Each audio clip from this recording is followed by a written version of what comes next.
قدیم لاہور کے تنگ گلیوں میں گم حویلی نو بہار اپنے پراسرار سائلے کڑی تھے۔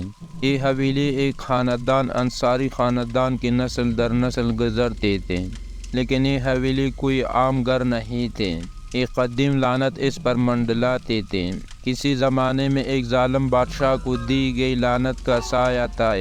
حویلی میں رہنے والے آخری فرد علی انصاری کو اس لعنت کے بارے میں زیادہ علم نہیں تھا۔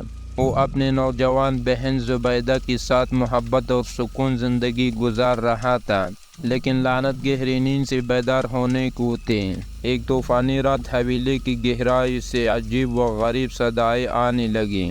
دیواریں پر اسے گانے لگی اور ہوا میں ٹھنڈی سردی کا احساس ہونے لگا۔ علی اٹھ کر دیکھنے گیا تو اسے ایک پرانی ڈائری ملی جس میں لعنت کی کہانی درج تھی۔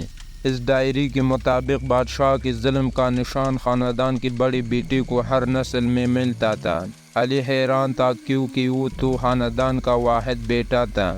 اس رات کے بعد خوف حویلی پر مستقل مہمان بن گیا اور عجیب و غریب واقعات رونما ہونے لگے۔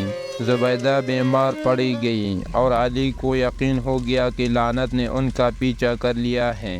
علی نے لعنت توڑنے کا طریقہ تلاشنا شروع کیا۔ وہ شہر کے ایک بزرگ حکیم کے پاس گیا جس نے بتایا کہ لعنت توڑنے کے لیے بادشاہ کے قبر پر معافی مانگنے ہوگی اور اس کا ظلم دور کرنے کا وعدہ کرنا ہوگا۔ علی اور زبیدہ خطرناک پہاڑیوں کے درمیان واقع بادشاہ کے قبر کی طرف روانہ ہوئے۔ راستے میں انہیں کئی خطرات کا سامنا کرنا پڑا، لیکن عزم سے بحری علی نے ہار نہیں مانی۔ آخرکار انہوں نے قبر تک پہنچ کر معافی مانگی اور بادشاہ کے ظلم کو ختم کرنے کا وعدہ کیا۔ اس وقت آسمان بجلی سے چمکنے لگا اور زلزلہ محسوس ہوا۔ قبر پھٹ گیا اور اس میں سے دھواں نکل کر ہوا میں غائب ہو گیا۔ جب زلزلہ تھما اور آسمان صاف ہو گیا تو علی اور زبیدہ نے محسوس کیا کہ وہ حویلی پر سے لعنت کا سایہ ہٹ گیا ہے۔ وہ فرحت کے ساتھ واپس لوٹے اور نئی زندگی کی شروعات کی۔ لعنت ختم ہو چکی تھی، لیکن اس کا خوف ان کے دلوں میں ہمیشہ رہا۔